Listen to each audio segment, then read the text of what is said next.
Tisati tapinda zvakare pachidzidzo chokuvigwa kwaJesu, ndanga ndichida kuti tiite imwe wonesano zvakare yandinoti wonesano part 2 inobva kuna Acts. Tichatarisa pana Acts chapter 12 naActs chapter 15. Okay. Pane zvandinoda kutaura pamusoro pazvo. Wonesano 1 ndinotenda kuti matoi verenga kudhara, matoi inzwa kare mamirira chidzidzo chacho chaicho, asi timboverenga zvishomana kuna Mabasa. Ndiregerere zvangu bhaibheri racho ndorati chimberei.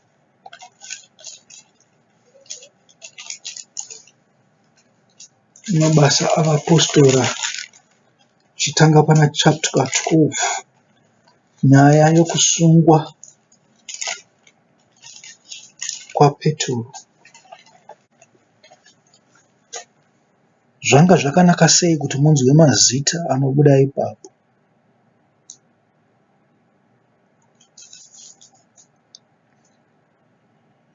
Petro unosungwa naHerodhi ndokubudiswa nomutumwa waShe.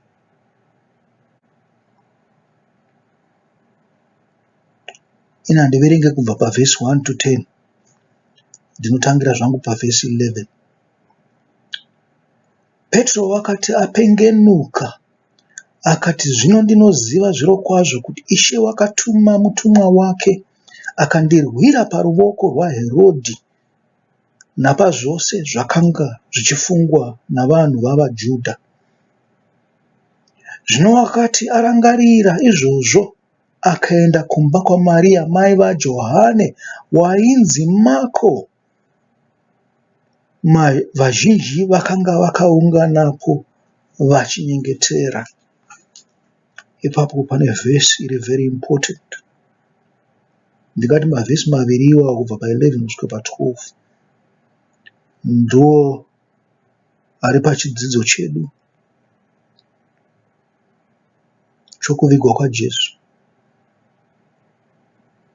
Hanzi Petro wakanga uri mutorongo, mutumwa waMwari wakamusunungura.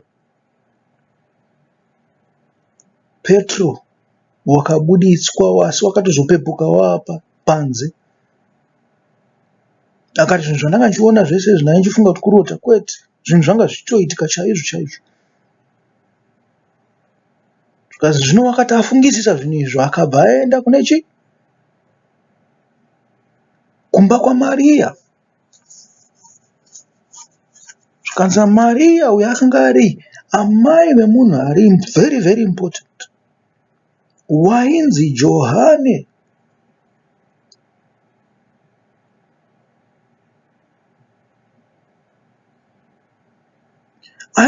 Maria uyu wainzi mai vaJohane, asi zita raJohane uyu wainzi Mako. Zvikanzi vazhinji vakanga vakaunganapo vachinyengetera. Amen. Uyu Mako uyu ndo wandinofunga kuti ndiye akanyora bhuku raMark. Asi mubvunzo unouya ndewekuti kubhuku raJohane 1, 2 and 3 rakanyorwa nani? Ndoziva kuti mumwe wenyu munotoziva kudhara. Chandinoziva ndechekuti handiye akanyora bhuku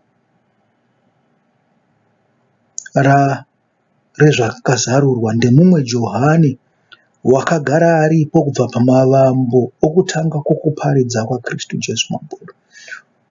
Wakagara aripo kubva kumavambo okuita sei? Okutanga kwebasa raKristu Jesu mambo wedu.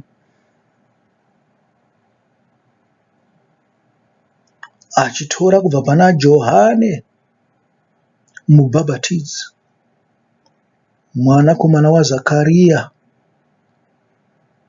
werudzi rwaRevhi muprista naErizabheti. Mako uyu ndiye vanofungirwa kunzi ndiye wakanyorawo magwaro aPeter. Muri kuzvinzwa? Iye Mako uyu, nokuda kweshoko iri, tinogoregererei kufunga kuti ndiye akanga ane chekuita namagwaro aJames. Inzwai zvinotevera. Zvino wakati agogodza pagonhi resuo, musikana wainzi Rode akauya kuzoteerera. Yaingonzi Rode zvake, hatizive kuti ndiye Rode here mumwe anombotaurwa naPauro.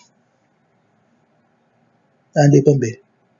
Iye akati achinzwa inzwi raPetro akasazarura suo nomufaro, asi wakamhanyira mukati akavaudza kuti Petro umire pasuo. Ivo vakati kwaari, unopenga. Zvikanzi unogoti Petro akamira pasuo. Petro akasungwa ari kujeri uku, unogomuta ari pasuo sei? Wadi kuzarira kana anga ari Petro. Saka hazi Petro ari pasuo apa. Ungotaurawo zvekupenga kwako. Chimwe chinhu chanonakidza chinonzi akanga azadzwa nomufaro achinzwa inzwi raPetro. Pafungei nokuzvifungisisa. Iye akati achinzwa inzwi raPetro akasazarura suo nomufaro. Zvikanzi wakafara, asi haana kuzarura suo. Muri kupanzwa? Alright, handei pamberi.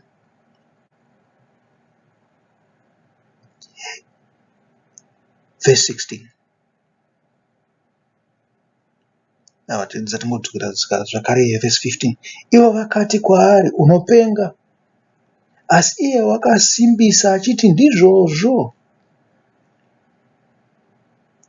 Petro wakamira pagonhi apa, ari kuseri kwegomhi. Ivo vakati, mutumwa wake. Muri kuzvinzwa?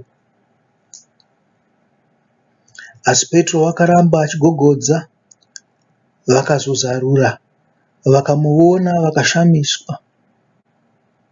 Izvo zvinonyatsotaurwa here mashoko aya kuti ari kunyatsorevei chii? Petro akanzi mutumwa wake, asi Petro akaramba achigogodza. Vakazoziva kuti aiwa, mashoko aya ndiwo akanga ataurwa naPetro chaiwo chaiwo. Ndozvinoda kuti kutaurwa. Zvikanzi mutumwa uyu haasi kunyepa, ari kutaura zvaitaurwa naPetro chaizvo chaizvo. Zvino iye akavaninira noruoko kuti vanyarare, akavarondedzera mutovo waakabudiswa nawo naShe patorongo. Akati, udzai Jakobho. Jakobho ndiani? Munoziva kuti Jakobho ndiani? Jakobho ndiye James. Jakobho ndiye James akanyora magwaro aJames. Haazi James mwanakomana waZebhedhi wakafanana naJohani mwanakomana waZebhedhi akanyora magwaro ezvakazarurwa. Saka ndiri kuti pane question mark yekuti manyorero aJohani achinyora magwaro etsamba dziriko 1, 2, 3 dzaJohani akanga ane influence here yomweya waPetro. Kristu akati, ndichavakira kereke yangu padombo irori.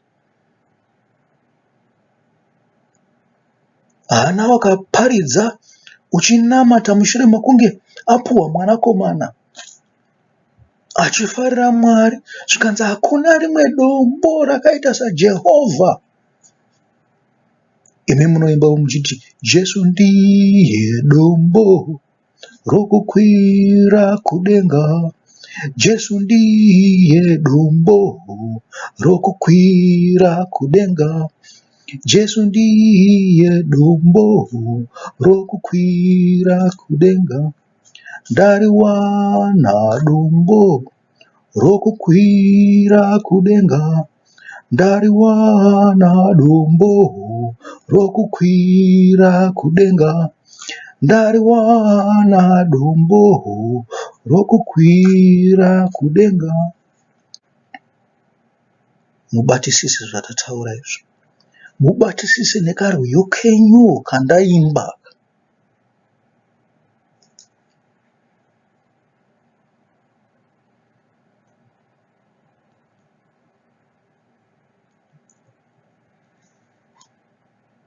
Ndatinoda kuti munzwisise, mufungisise zvakadzama kuti zvingareve chii pamusoro pamagwaro ezvinhu zvakavanzikwa zvaMwari zvatakaudzwa navadzidzi vaIshe Jesu Kristu vokutanga. Zvinhu zvichinyorwa izvi zvinonyorwa naRuka. Ruka ndiye unonzi wakanyora mabasa avaApostori, akanyorawo Gospera raRuka. Saka ndiri kuverenga pazvinhu zvakanyorwa naRuka, asi Ruka ari kutaura nezvaMaki wakanyora Gospera raMaki. Ndo mafungiro angu aya, ndo zvandiri kunzwa inini. Izvi zvinongopuruvhwa chete nevanhu vanoziva nhoroondo, kusara kwekuti kana vachida kuitsveyamisa zvavo kuti vandibatise pasi.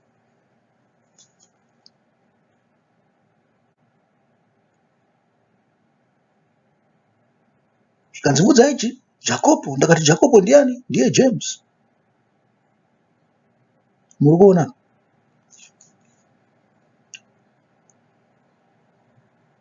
Ivavo ndo vakaita macontributions ane simba. Kusara kwanikwa Judha. Judha wakanga uri Judha ainzi ani futi? Judha anonzi ani kuti zita rake? Judha hanzi Jacobo. Jacobo hanzi James.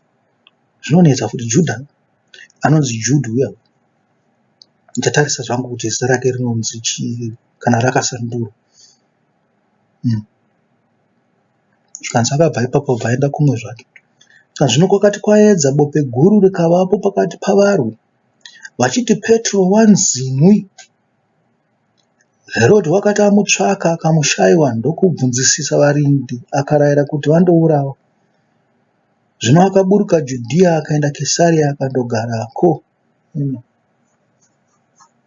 Rangarire kuti taverenga tine chinangwa chekuti tichaverenga futi panyaya yokuvigwa kwaJesu, tichinzwa mamwe mashoko akaita seakadai zvichibuda murugwaro irwo.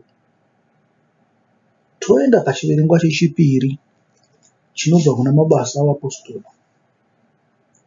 Zvikanzi zviri pana Acts 15. Ndinoona panonzi kusvika kuna 41. I think kutangira pana verse 34.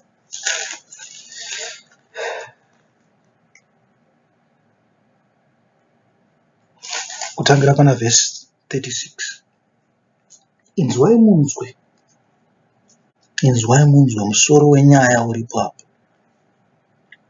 Pauro naBhanabhasi vanoparadzana.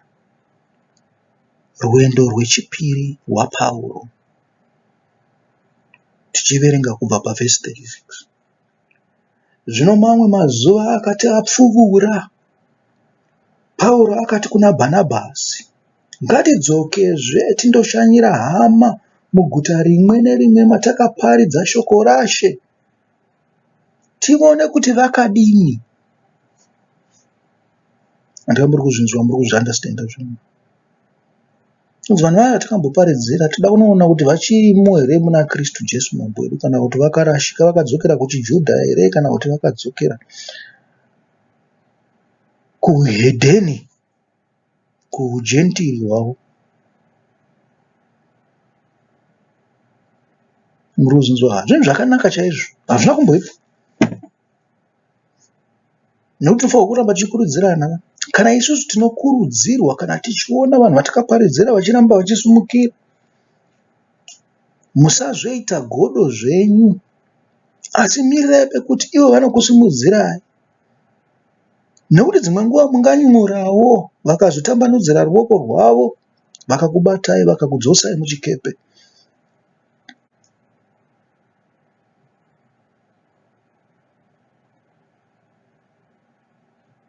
Verse 37.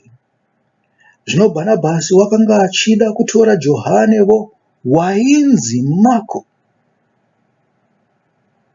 Tadzokera pandima yatamboverenga iya iri kuna chapter 12 kubva pavhesi 11 kusvika pavhesi 17 or 18 patapedzisira kuverenga.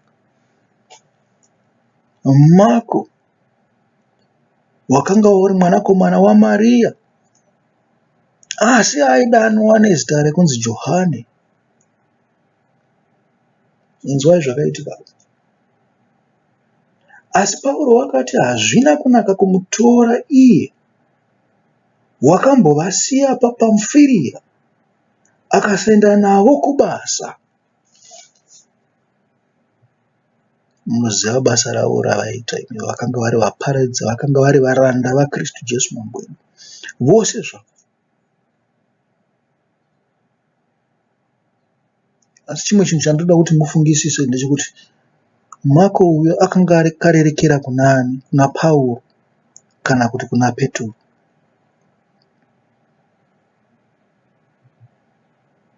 Zvingatiudzawo kuti Bhanabhasi nyangwe zvavo vaibatirana basa pamwe chete naPauro, wakanga wakarerekera kupi?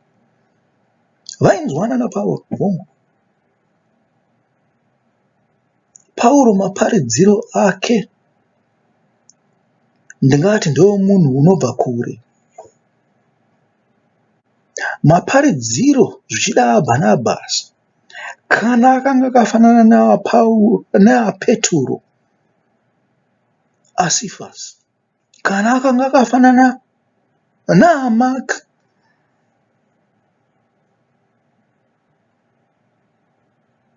Zvinorevei? Zvinoreva kuti vakanga vari direct.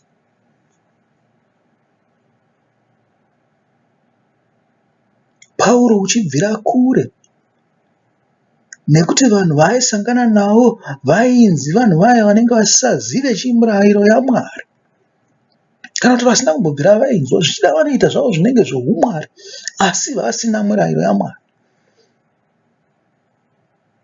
Saka wabvira kure achivanyengetedza kusvikira vabvuma. Kana vabvuma vachikura mukutenda kwavo, ndopokuzovashandisira inzwi riri direct.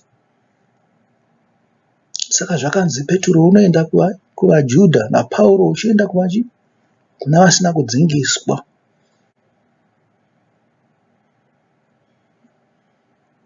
Zvanzi vaJudha zviri nani kuti muvese vasina kudzingiswa. Sei vakanzwaro? Zvanga kubatira muravo pamusoro, vachingoti chirevo nechirevo, murayiro nemurayiro. Ko vaHedheni ava zvikanzi muchangoda ngoramba zvichitaurwa kuvaHebheru, kana kuna naPita anozvitaurawo futi, kana naPauro pachake, muchangoda kuramba muchingomwa mukaka here? Munongogara mungori majuniya nguva dzose.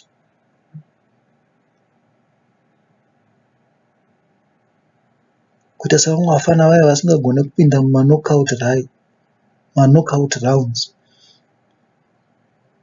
eAFCON. Hazvina kugara zvakadaro. Pane nguva yekutsenga, moita zvekutsenga. Hamungangonakidzwa nekungoperekedza chete vanhu nekungoswera zvichitandara muri mumahotera muchidya. Mungopinda muground munotamba zvakanaka. Makatamba zvakanaka pagame reIjipita, makatamba zvakanaka second game now. Second game out. Hatizoti vakatamba nechi. Is it Uganda? Vakazodyiwa zvavo neDRC.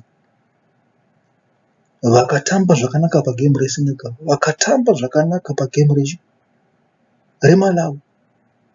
Asi vakadyiwa pane magame ose. Apo paasina kuzotamba zvakanaka apa vakabva wawina.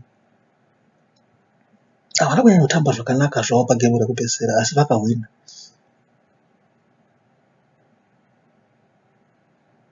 Muri kuzvionawo? At least vakawinawo. Zvikanzi it was a win after a very, very long time. Kubva 2006 ndo pavakapedzisira kuwina kuAFCON.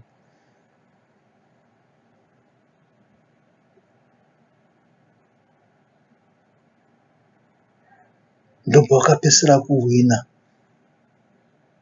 Panga pane makore manga. Anga kutosvika 16 years akakwana. 16 years. Kana uri mukomana akava kutofanirwa kuwana, kana uri musikana unofanirwa kunge wava kutowanikwa. Wakura ndo mazero ekuwana anofanirwa kunge aripo paZimbabwe iwawa. Zvamuri kurera mahure achisvika kuma20 uko, hazvina kunaka izvo. Kuti tivakomana twakunyanya kuona kuti une uhure, vakadzi vacho vakanyanya neuhure. Musara muri nyika pasina, munozviurayira nyika nezvinhu zviduku duku. Aiwa, zveAFCON ngatimbosiyai.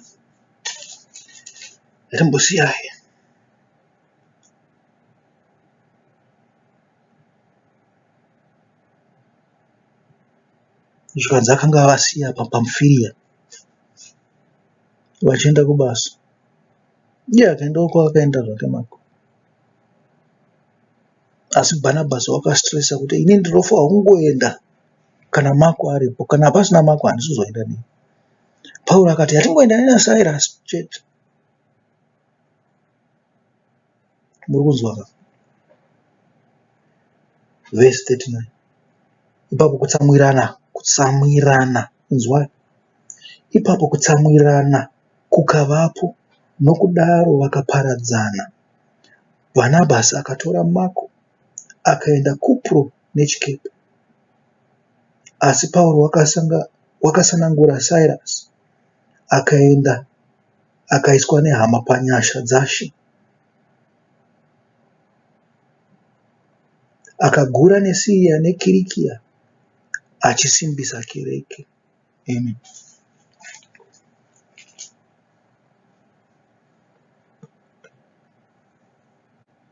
Wakaenda kunosimbisa kereke Pauro naSirasi. Bhanabhasi naMako hatizivi kuti vakaenda kunoita sei. Asi Bhanabhasi ane rimwewo zita raakapuwa. Mino kana muchiri kurirangarira, Bhaibheri rangu ranga rine mapeji ose, ndaikuudzai kuti ainzani. Kuti Bhanabhasi anozikanwa nekutengesa munda wake here kana kuti imba yake, akapa zvose kukereke.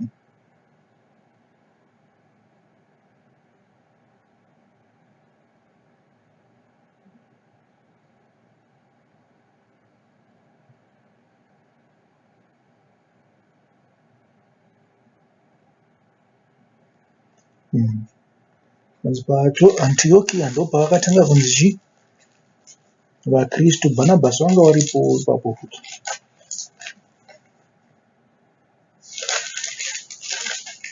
Reidza nditarise kuona kuti ndingawane here nyaya yaBhanabhasi nezvaakaita zvikuru kuti zita rake rainzani. Vakazomupa rimwe zita mushure mekunge ane zvaaita pamusoro pekuvadzana kuya kunzwanana kwavatendi.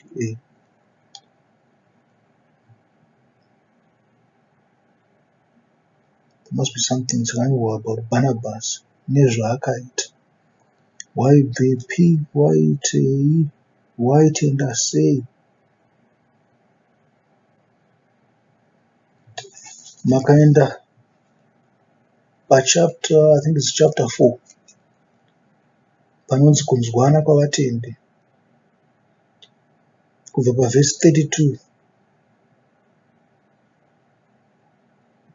kusvikira paVerse 36. Ini pangu hapachatooneka Bhaibheri rasaka. Saka ndongokuverengerai ndichidai. Zvino vazhinji vose vavaitenda vaiva nomwoyo mumwe nomweya mumwe. asi apa takanzonzi vakaparadzana nokusawirirana. Kwanga kusina mumwe waiti chimwe chaaiva nacho ndechake, asi zvinhu zvose vakati ndezvavose. Vaaposteri vaipupurira kumuka kwaJesu nesimba guru, nyasha huru ikavapo pamusoro pavo vose, nokuti pakanga pasina waishayiwa pakati pavo, nokuti vose vaiva neminda kana dzimba. Vakazvitengesa vakauya nomutengo wazvakatengeswa, vakazviisa pamberi pavaaposteri, mumwe nomumwe akagoverwa paakashayiwa napo. Verse 36. NaJosefa wakatumidzwa navaaposteri achinzi Bhanabhasi, ndokuti mwanakomana wokunyaradza kana zvichishandurwa, muRevhi, munhu weKupro parudzi rwake, waiva nomunda akautengesa, akauya nemari akaiisa pamberi pavaaposteri. Amen. Saka tinoziva kuti Bhanabhasi zvaakanga kuenda Kupro, wakanga wokudzokera kumusha, wakanga uri muRevhi wakaita muKristu. Tikanzi wakanga watengesa munda, ko wakanga wakuenda Kupro sei? Shida waida kunosimbisa wokwake kana kunoparidzira wokwake? Hatizivi. Asi shoko guru rakanaka ratinonzwa pamusoro paPauro naSirasi nderekuti wainovasimbisa, zvichireva kuti vainotora chinhano chepamusoro, vainovaisa pachinhano chepamusoro zvishoma. Kusimbisa kuita sei? Kusimbisa dzidzo yavo. Haachangovadzokeredza zvinhu zvavakanga vadzidza pakutanga, asi zvida panoita dzimwe tsanangudzo nokuwedzerwa zvishoma, kwokuti kukura kana kutenda kwavo kukure. Kusimbiswa, kana chitaura nyaya yekusimbisa, simbi yakasimba, vanhu munoti isimbi handi, kana kuti injanji, kana kuti isimbi yebasa, ndozvamunotaura muchiita. Asina iro dombo rakasimba. Pane stage yekuti munenge muchibva pamadhaka makuenda kunoita padombo.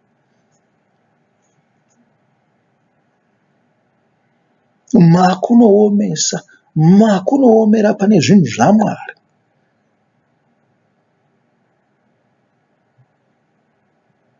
Mako naBhanabhasi. Inzwai Revhi. Mako waiziva dzidziso yani yaPetro. Ndozvandanga chida kukutsanangura izvo. Zvandinonzwa matauriro Bhaibheri richiita. Petro naBhanabhasi vaisimbisa murayiro. Muri kuzvinzwa? Chii chavakanga vaona? Pane zvinhu zvakanga zvakuda kuitwa naHerodhi. Kana achiti Herodhi, hatireve Herodhi chaiye pachake mambo, kwete, asi noti vatongi, zvida vakaita savaRoma kana Kesari. Pana vatongi, unoziva kuti pfungwa dzemutongi dzimwe nguva hadzingobva kumutongi chete, dzinobva kune vanhu vakamukomberedza. Vatongi, kana zvichinzi Herodhi, vatongi zvakaita sapurezidendi vaMunangagwa, yanga ari mambo zvake. Hatingamuizanise naZwelithini, kana kuti Zwelithini yange zvake ari mambo, but yes, ari in control of his area zvake, but mutongiwo, yes, tinangodaro. Herodhi ndo zvakanga vakada kungoita saZwelithini. Asi kuna vamwe vatongi vane simba. Uzofind kuti president weSouth Africa ane simba kupfuura Zwelithini. Simba raZwelithini hatinyasoriziva, asi simba rake rinofanira kunge riri muvanhu vechiZulu. Takaona nemavhotero avakaita pama-elections ema-municipalities. kuti simba reInkatha Freedom Party riripo, simba rechiZulu riripo, vakarasisa ANC yakabata nyika yose. Muri kuzviona zvinoitika izvozvo. Ngaradzimanga kuita zvinhu zvavo zvakare, inzwi rakumwe rakubuda richibva nokumwe. Saka ndipo pandakada kukutsanangurira napo ipapo. Ndingangoti pazviverengwa izvozvo zviviri mufungisise pamusoro pemabhuku matatu akanyorwa navaApostora, kuti akanga ane simba pamunhu mumwe chete here. Maki chii chaakanga anacho chekuita nebhuku raJohani 1, 2, 3, bhuku raPetro, muri kuzvinzwa, nebhuku raJemesi, semataurirwo atanzwa zvichitaurwa kuna Mabasa chapter 12. Kuti vanhu vakanyora voga here vari separate vachingoisawo pfungwa dzavo, kana kuti pane chavakanzwa chakanga chakuda kukanganiswa naHerodhi navatongi vachida kuisa nepamo, vakati aiwa yatisimbise zvinhu zvaMwari, zvinhu zvaKristu Jesu Mwambo wedu. Ndikati murangarire kunzi Sifasi ndiye wakanzi dombo. Padombo iri ndo panchavakira chikereke yangu. Naizvozvo muende muchifungisisa zvinhu izvozvo. Ndati iyi ndiyo oniso yechipiri. Next time tinenge takupinda pachidzidzo chokuvigwa kwaJesu, tichipindawo tichitrai kutsanangura zvataurwa kune oniso dzese dzataita idzi. Mwari ngaava nemi. Tosangana zvakare. Ndini wenyu Muparidzi anoti amen and amen. Saka tichiti Mwari akataura naMozisi ane ungano yose yavanhu veIsraeri, akati ndini Mwari wako wakakubuditsa munyika yeIjipita, munyika yeuranda. Usava navamwe vamwari kunze kwako. Usazviitire mufananidzo wechinhu chakavezwa, wezvinhu zviri kudenga kumusoro, pasi panyika, kuzasi kumukungu. Usazvipfugamira kana kuzvinamata, nekuti ndiri Mwari une godo, unorova vana nokuda kwezvivi zvamadzibaba avo, kweavo vanonditadzira. Kanzi ndovarova kusvikira kune marudzi etatu neechina. Asi ndichiitira zvakanaka vanondida, vanochengetedza mirayiro yangu. Kanzi ndovaitira zvakanaka kusvikira kune marudzi echiuru chamazana.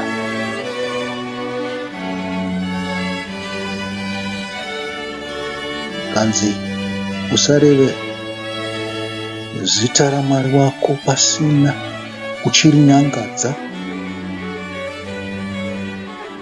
Zvikanzi chengetedzai masabata angu, nekuti ndini Mwari unokuitai kuti muve vatsvene.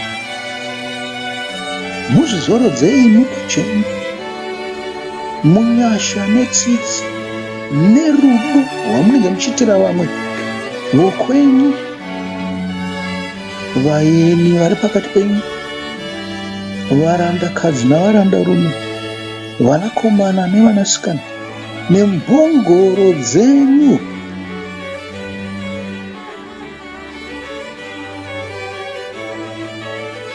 Kanzi kudza baba vako namai vako, kuti mazuva ako awedzerwe panyika yawakapiwa naJehovha Mwari wako. Kanzi usauraye, usabe, usaite upombwe, usareverere kwako nhema kana kumuroverera nenhema.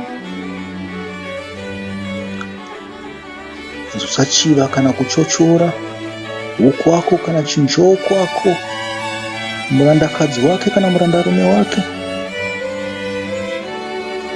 mbongoro yake kana chimwe chezvifuwo zvake. Aiwa Mwari ngaakuropafadzei. Muchengetedze mirayiro yake, muchengetedze shoko rake. Zvikuru sei ndinoti idai shoko raMwari. Kusvikira tichisangana zvakare pane chimwe chidzidzo, ndini wenyu Muparidzi anoti